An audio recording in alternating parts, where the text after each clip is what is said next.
What if I told you Manchester United's biggest problem isn't their manager or tactics? It's something far more shocking hiding in plain sight.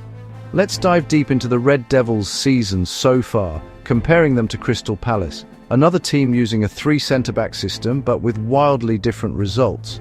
Statistically, Manchester United's 51.1% possession ranks 8th in the Premier League, a mid-table figure.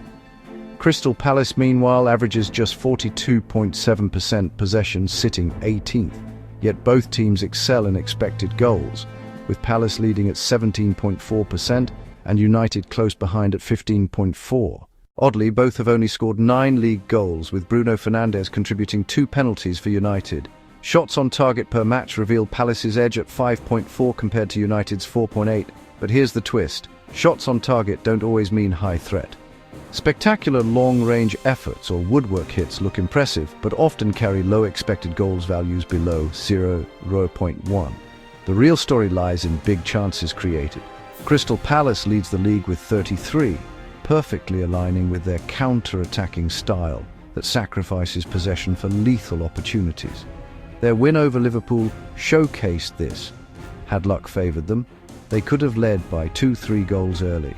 United, by contrast, ranked 6th with 22 big chances, trailing Liverpool, Chelsea, Arsenal and City. Now let's examine the heat maps. Crystal Palace's Jean-Philippe Mateta and United's Sesko show similar roaming patterns, though Mateta operates more centrally while Sesko drifts right. Brian Mbeumo, now at United after his Brentford stint, shoulders heavy ball-carrying duties.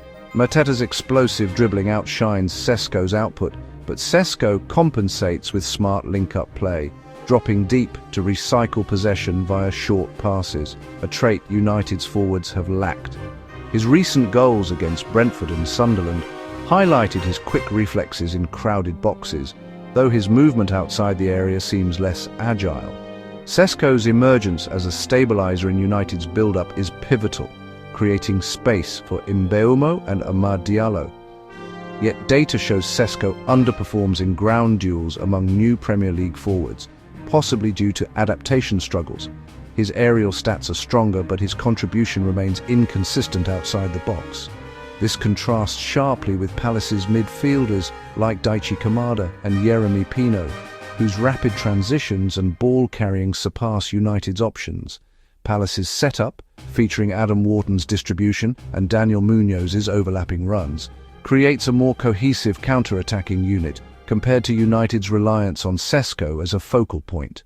United's tactical dilemma? Balancing attack and defense, pushing high risks, exposing gaps, especially with Bruno Fernandes and Casemiro offering limited defensive cover.